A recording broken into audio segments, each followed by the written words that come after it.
masa depannya sungguh ada dan harapan tidak ada.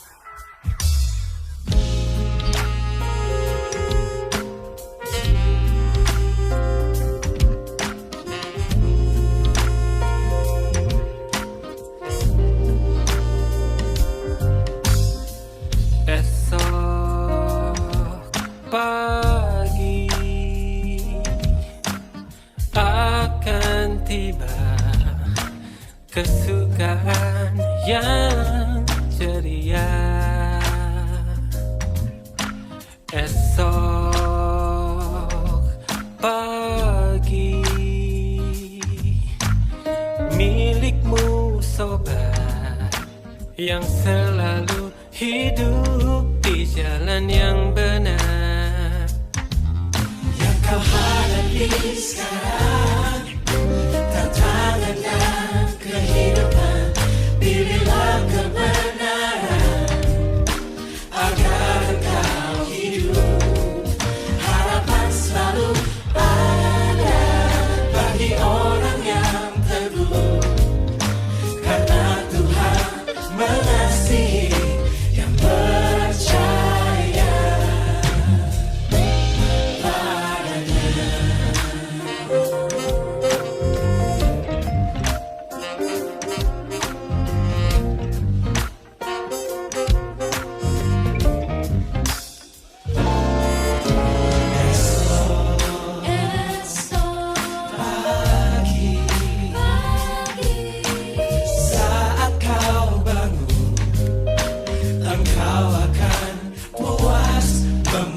Wajahnya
percaya padanya, percaya padanya.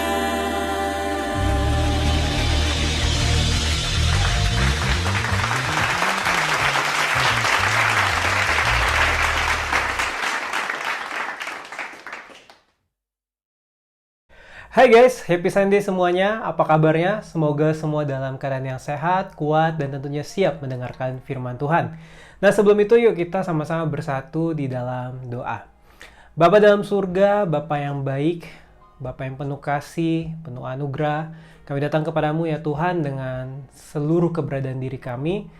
Kami mau membaca dan merenungkan firman-Mu. Tuhan kiranya pimpin, berkati, urapi hamba-Mu yang berbicara, adik-adik yang mendengar, supaya kami sama-sama dididik oleh kebenaran firman-Mu.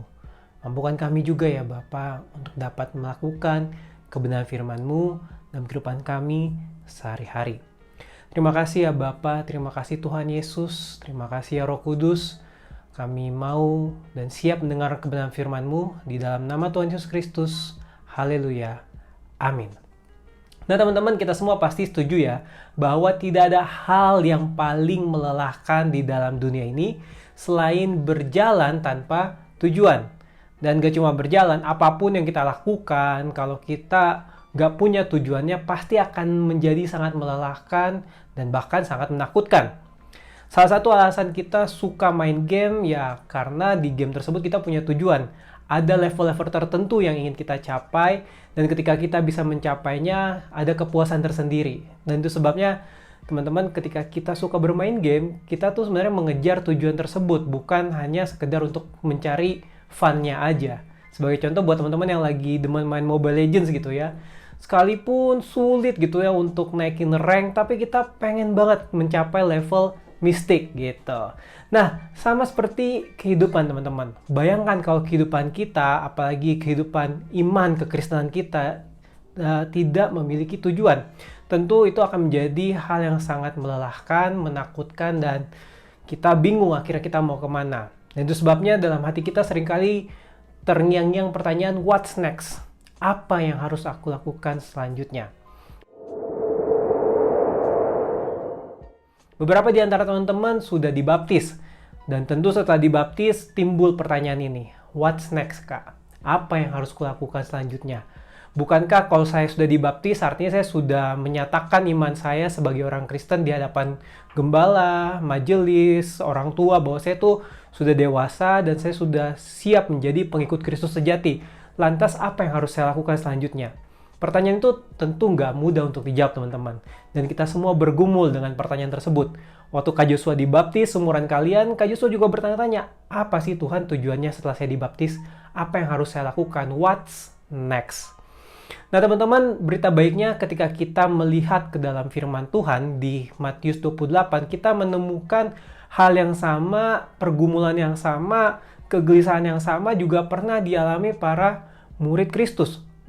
Ketika Tuhan Yesus mati, dia dikubur, dan pada hari ketiga dia bangkit, dan para murid menemukan bahwa Tuhan Yesus sudah bangkit, jenazahnya nggak ada, mereka semua kebingungan. Pertama, mereka bingung Tuhan Yesus kemana. Kedua, mereka bingung hidup mereka mau dibawa kemana. Karena sepanjang hidup mereka mau ikut Kristus, yang mereka tahu tujuan utama mereka adalah mengikut Kristus. Nah, tapi sekarang Kristus secara fisik udah nggak ada. Apa yang harus mereka lakukan? Nah, teman-teman, ketika dalam ketakutan, kegelisahan tersebut, Tuhan tidak tinggal diam. Tuhan Yesus menghibur para murid dengan menampakkan diri ke beberapa murid beberapa kali dan juga ngobrol sama beberapa murid ketika mereka berjalan dalam perjalanan menuju Emmaus. Tapi pengalaman rohani seperti itu pun ternyata tidak menjawab kegelisahan dan kebutuhan utama para murid untuk mengetahui apa tujuan mereka selanjutnya, what's next.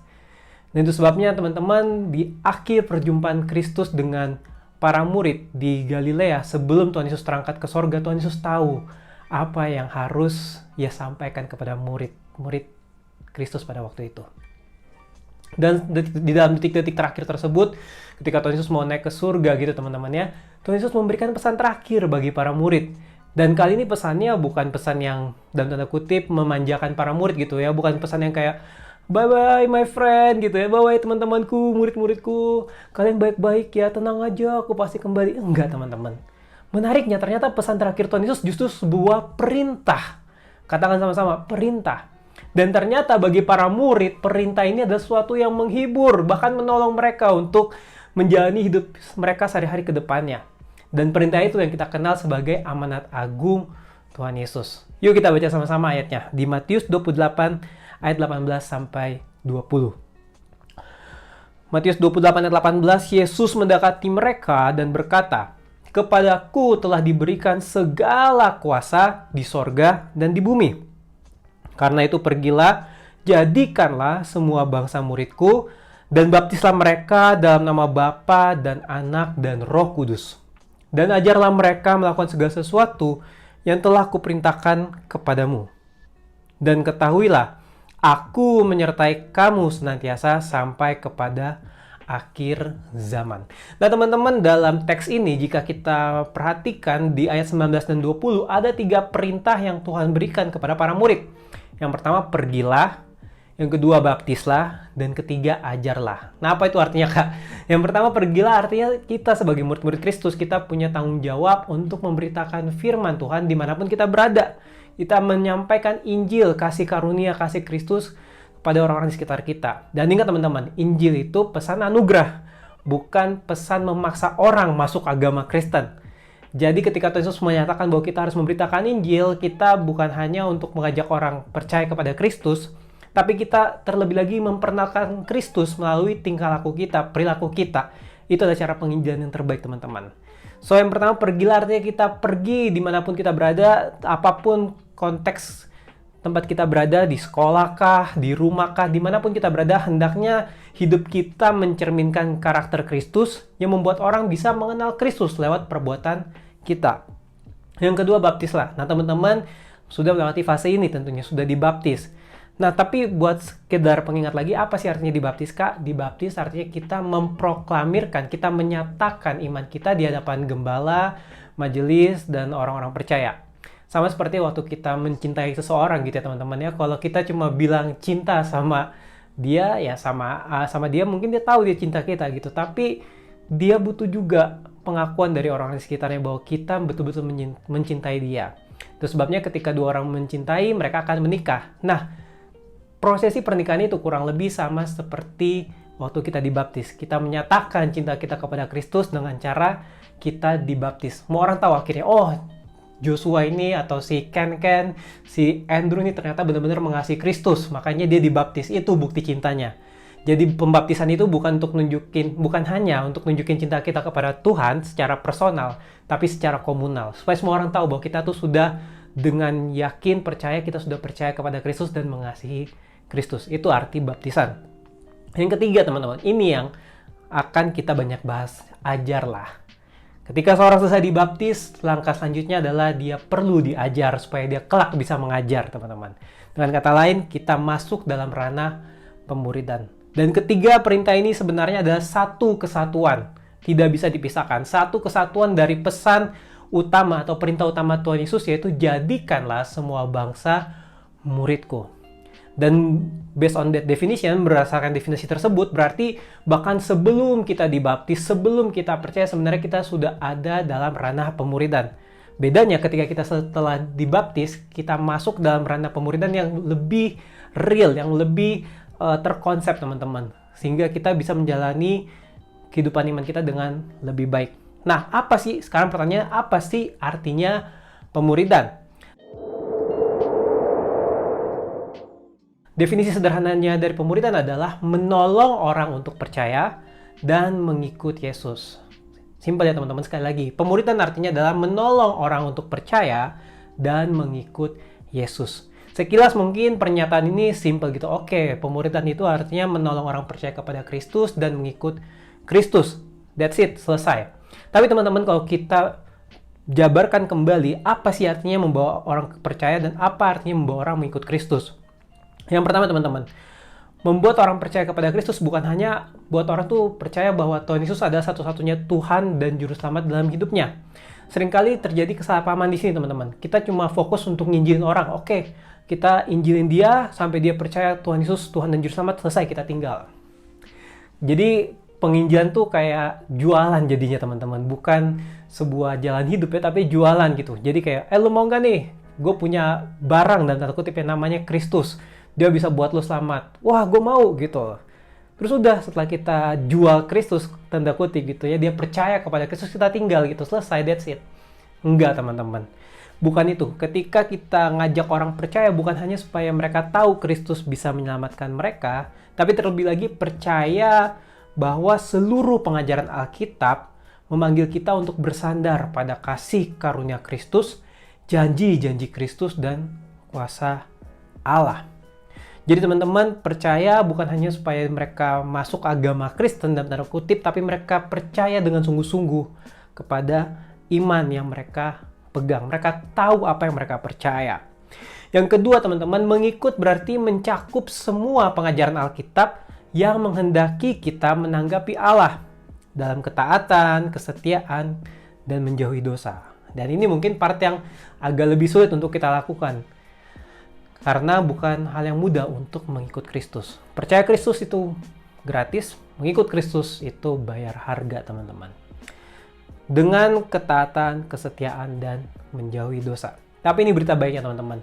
Ketika kita percaya kepada Kristus, harga tersebut bukan hanya kita yang bayar gitu ya teman-teman. Bahkan bukan kita yang bayar sebenarnya. Tapi Roh Kudus yang bekerja dalam diri kita. Menuntun kita kepada ketaatan, kesetiaan, dan menjauhi dosa. Itu berita baiknya teman-teman. Nah, teman-teman apa sih bedanya kita mengikut Kristus dan ikut-ikutan sama Kristus? Seringkali kita terkecoh nih antara mengikut Kristus dan ikut-ikutan Kristus. Yang pertama teman-teman, ketika kita mengikut Kristus, artinya kita dengan kesadaran penuh, percaya, merendahkan hati, serta merelakan diri kita untuk taat, setia, dan belajar jadi murid Kristus yang sejati. Sedangkan yang cuma ikut-ikutan jadi murid Kristus, atau dalam tanda kutip para fans-fansnya Kristus, followers-followersnya Kristus adalah mereka yang datang kepada Kristus bukan untuk menjadi murid yang sejati, tapi mereka hanya datang untuk for the sake of their feeling gitu, untuk kepuasan batinnya aja. Contoh, ada beberapa orang datang ke gereja cuma sekedar untuk menebus dosa, dalam tanda kutip. Mereka datang ke gereja, oke, selama seminggu ini saya udah buat banyak salah, saya datang ke gereja, nanti Tuhan ampuni dosa saya, selesai gitu. Atau ada juga yang datang ke gereja cuma pengen melihat mujizat Tuhan. Mereka nggak peduli Tuhan Yesus itu mati di kayu salib, terserah deh, yang penting Tuhan Yesus bisa sembuhin gue, nggak. Nah, itu adalah contoh-contoh para pengikut atau followers daripada Kristus. Sedangkan kita yang mengikut Kristus artinya kita menjadi disciples, kita menjadi murid-murid Kristus yang sejati. Dan teman-teman percaya dan mengikut Kristus ini keduanya harus berjalan bersamaan, gak bisa dipisahkan. Kita nggak bisa sekedar percaya tapi nggak mau mengikut.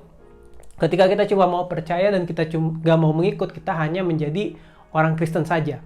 Tapi ketika kita percaya dan kita mau ikut, artinya kita mau dimuridkan gitu teman-teman. Artinya kita mau menjadi murid Kristus yang sejati. Kita nggak cuma followers tapi disciples. Nah teman-teman, beda ya, followers dan disciples. Pertanyaannya, kamu mau pilih yang mana? Mau jadi followers apa mau jadi disciples? Oleh sebab itu teman-teman, menjadi murid Kristus berarti kita membentuk kehidupan kita berpusat kepada Sang Guru Maha Agung, yaitu Tuhan Yesus Kristus, memperhatikan bagaimana Yesus hidup, apa yang dikatakannya, bagaimana ia berperilaku, apa nilai-nilai kehidupan yang dianutnya, dan sederhananya ini, kita hidup sama seperti Kristus telah hidup. 1 Yohanes 2 ayat yang ke-6. Menjadi murid Kristus artinya kita belajar hidup sama seperti Kristus telah hidup. Nah teman-teman, coba renungkan sekilas ya dalam waktu singkat ini. Apakah kita sudah hidup sama seperti Kristus telah hidup? Yang kedua teman-teman, how we do it. Bagaimana cara kita melakukan pemuridan ini? Oke kak, aku mau jadi murid Kristus, but how? Pepatah Cina mengatakan gini teman-teman. Beritahu aku, maka aku akan lupa. Tunjukkan padaku, maka aku mungkin akan ingat. Libatkan aku, maka aku akan mengerti. Nah teman-teman, sebelum Kak Joshua bahas lebih lanjut how we do it gitu ya, bagaimana kita melakukan pemuridan, Kak Joshua pengen minta teman-teman, mungkin kalau ada secari kertas di sekitarnya boleh diambil sama pulpen, atau kalau nggak ada boleh pakai handphonenya. Sekarang Kak Joshua mau minta teman-teman dalam waktu 1 menit catat atau tuliskan minimal 5 judul khotbah yang pernah kamu dengar. Gak usah isinya deh. Atau misalnya, oh Kak judulnya aku lupa tapi isinya ingat, boleh gitu ya. Tapi Kak Joshua nggak minta yang muluk-muluk gitu. Cukup 5 khotbah yang pernah kamu dengar, boleh judulnya, boleh isinya, salah satu kalimat yang kamu ingat boleh, dalam 1 menit. Oke? 1, 2, 3.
Nah, selanjutnya teman-teman, sekarang tulislah minimal 3 pengalaman rohani, nggak usah banyak-banyak, 3 pengalaman rohani yang pernah kamu alami bersama Tuhan Yesus.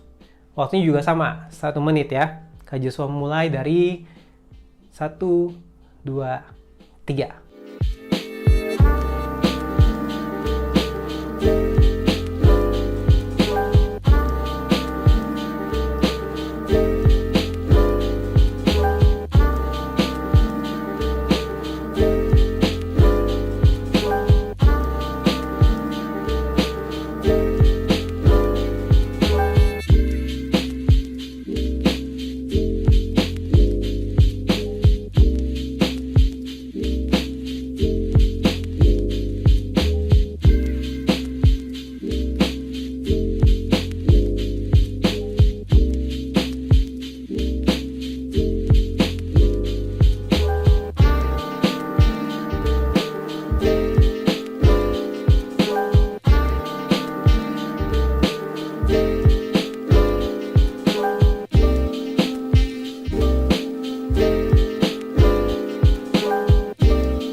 Nah teman-teman, yang terakhir nih, tuliskan 5 orang, atau 3 deh, boleh deh, 3 sampai 5 orang yang paling berpengaruh dalam perjalanan imanmu.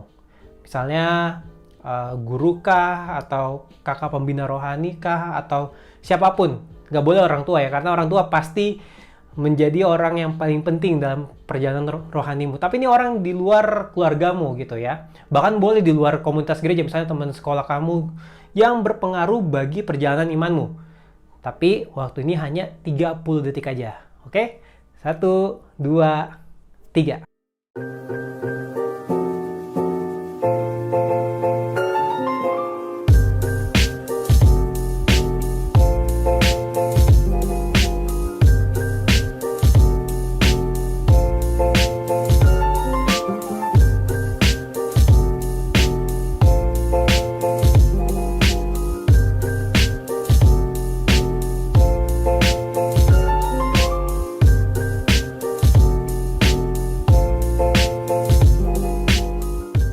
Nah teman-teman, dari ketiga pertanyaan tersebut, Kak Joshua mau nanya mana bagian yang paling sulit dan mana bagian yang paling mudah dikerjakan. Dan sebagian orang ya, dan pada umumnya orang-orang tuh akan kesulitan ngerjain nomor 1. Tuliskan 5 khotbah yang pernah kamu dengar. Waduh, itu biasanya susah teman-teman. Karena memang memori kita terbatas. Nggak apa-apa. Bukan hal yang salah juga, nggak dosa juga gitu. Mungkin kamu nggak ingat tapi kamu melakukan firmannya, itu lebih baik gitu ya, daripada ingat firmannya tapi nggak dilakukan gitu ya. Nah teman-teman, tapi kalau jujur memang mengingat sesuatu itu bukan hal yang mudah. Kita gampang lupa, memori kita terbatas. iPhone aja memorinya terbatas ya, apalagi manusia gitu ya teman-teman. Nah teman-teman, yang kedua mungkin kita mulai bisa ngisi lebih mudah tuh yang pengalaman kita sama Tuhan. Pasti inget dong, masa lupa misalnya, oh kak aku inget waktu aku kecil, bagian organ tubuhku ada yang bermasalah, Tuhan sembuhkan. Misalnya seperti itu. Atau misalnya, oh kak aku dulu pernah nih bandel banget, tapi Tuhan tolong aku, Tuhan bawa aku mengenal dia. Wah, itu biasanya kita ingat teman-teman. Jadi lihat ya, ada peningkatan gitu. Kalau kita cuma diajar gitu, penyampaian informasi nih kayak Kak Joshua lagi khotbah sekarang, mungkin nggak semuanya teman-teman ingat. cuma 1 atau 2 poin yang teman-teman ingat. Tapi kalau teman-teman mengalami firman yang Kak Joshua sampaikan hari ini misalnya gitu ya, kan teman-teman bisa lebih mudah mengingatnya. Ada peningkatan kemampuan pengingat ketika kita mengalami sesuatu. Dan yang terakhir, tentu lebih mudah lagi menjawab pertanyaan terakhir, bukan karena jawabannya lebih pendek, tapi karena ketika kita punya relasi dengan seseorang, kita berelasi dengan seseorang itu lebih memorable dalam kehidupan kita. Kita lebih ingat, oh guruku dulu nih Kak pernah ngasih aku Alkitab misalnya seperti itu. Wow, sejak hari itu aku pengen baca Alkitab. Atau misalnya Kak aku ingat dulu aku makan bareng sama Kasur gitu ya, gembala kita, dan di situ Kasur menunjukkan kasihnya kepada aku jadi cinta sama Tuhan lagi gitu. Nah, teman-teman, dalam relasi kita lebih banyak mendapatkan informasi dan pengalaman. Dan pemuritan itu berbicara tentang relasi. Karena apa teman-teman? Gini teman-teman, dalam pemuritan, imitasi atau peniruan itu penting. Supaya kita bisa mengikut Kristus secara gampangnya adalah kita meniru Kristus. Nah tapi kan Tuhan Yesus sudah nggak ada ya secara fisik gitu ya. Gimana kita nirunya? Yang pertama kita tentu bercermin pada Alkitab.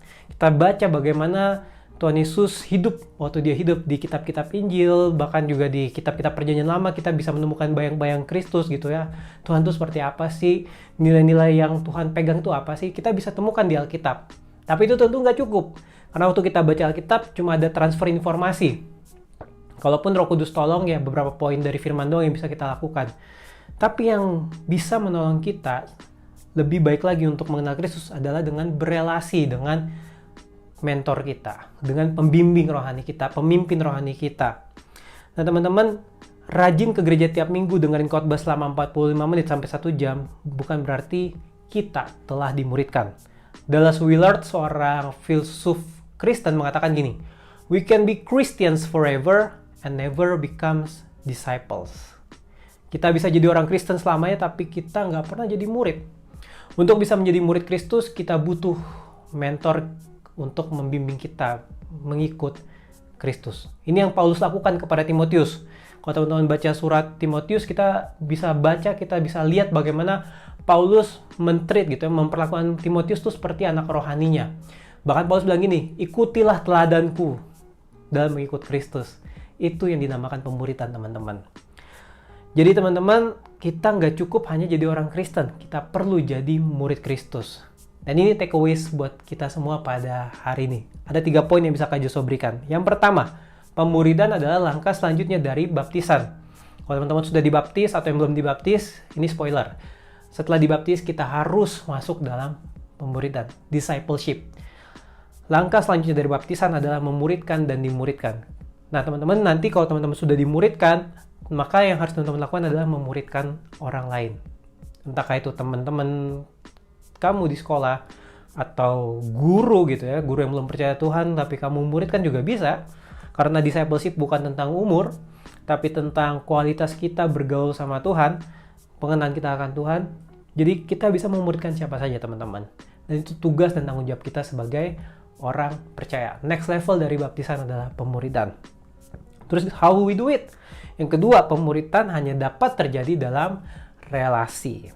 Salah satu relasi yang paling penting dimiliki setiap murid Kristus adalah relasi dengan mentor atau pembimbing rohaninya, pemimpin rohaninya. Nah teman-teman, seringkali ada miskonsepsi atau salah paham. Oh, kalau pembimbing rohani berarti dia harus lebih rohani dariku. Kalau dia pembimbing rohani berarti dia harus orang yang suci, kudus, sempurna, tanpa cacat celah. Enggak teman-teman, itu salah. Karena nggak ada satupun orang di dunia ini yang bisa suci, kudus, lengkap, sempurna seperti Kristus. Nggak ada. Kita semua adalah orang berdosa, kita semua penuh kelemahan, penuh kerapuhan. Dan itu sebabnya ini teman-teman. Mentor yang baik bukanlah mentor yang bisa menampilkan dirinya serohani mungkin, sesuci mungkin, sesempurna mungkin. Tapi mentor yang baik ini teman-teman, orang yang mau berani terbuka terhadap kita atas segala kerapuhan dan kelemahannya, namun tetap berusaha hidup dalam pertobatan dan berpadanan dengan Injil Kristus. Wow. Teman-teman, mentor yang sejati bukanlah mereka yang paling suci, tapi mereka yang berani tampil apa adanya di depan kita. So, pilihlah mentormu sekarang. Kak Joshua akan kasih link gitu ya. Nanti setelah video ini mungkin Kak Joshua akan kasih link. Teman-teman tulis nama teman-teman dan teman-teman buat tulis mentor siapa yang teman-teman pengen jadikan mentor dalam kehidupan teman-teman di gereja. So, pastikan hari ini teman-teman kita mau praktek ya. Nanti Kak Joshua kasih link, tulis nama teman-teman dan tulis nama kakak atau siapapun yang teman-teman pengen jadikan pemimpin rohani. Catatannya adalah mereka yang bergereja di GBM KD Families ya teman-teman ya. Jangan yang di luar GBM KD Families, susah Kak Joshua belum tentu kenal gitu. Ini dalam konteks gereja GBM KD Families ya. Nanti teman-teman tulis nama teman-teman, lalu tulis nama mentor yang pengen teman-teman deketin gitu, yang pengen teman-teman dimentorin sama dia gitu ya. Dan terakhir teman-teman, pemuridan adalah inti dari amanat agung Tuhan Yesus Kristus yang wajib kita lakukan. Teman-teman, ketika seorang mau pergi, artinya meninggalkan dunia, biasanya mereka menitipkan pesan terakhir. Dan pesan terakhir itu biasanya penting, teman-teman. Dan itu sebabnya ketika Tuhan Yesus pergi dari dunia ini ya, dia terangkat ke surga, dia meninggalkan satu pesan, perintah yang luar biasa, perintah untuk kita menjadi murid Kristus dan menjadikan orang lain murid Kristus. So, that's all for today. God bless you. Yuk kita bersatu di dalam doa. Bapa dalam surga, terima kasih ya Tuhan buat firman-Mu pada pagi hari ini. Kami bersyukur buat segala anugerah dan kebaikan-Mu. Hamba berdoa Tuhan bagi adik-adik teman-teman semua yang mungkin saat ini sedang bingung dengan imannya. Mereka bingung mereka harus ngapain. Mereka bertanya-tanya, what's next God? What's next? Apa yang harus kulakukan selanjutnya? Teman-teman, mari yang sedang merasakan hal tersebut, Kak Joshua undang taruh tangan di dadamu dan angkat tangan kananmu kepada Tuhan. Tuhan, Kau lihat tangan-tangan yang terangkat. Mereka yang rindu hidupnya dipakai Tuhan, mereka yang rindu untuk lebih lagi berjalan bersamamu di journey-Mu Tuhan. Tuhan tolong, Tuhan pimpin langkah mereka, tuntun mereka kepada orang-orang yang tepat, mentor-mentor yang tepat untuk memimpin mereka dalam berjalan seperti Engkau berjalan di dunia ini dulu Tuhan. Terima kasih Tuhan Yesus, hamba serahkan seluruh kehidupan adik-adik teman-teman semua ke dalam tangan-Mu. Dalam nama Tuhan Yesus Kristus Allah yang hidup, haleluya. Amin. God bless you guys.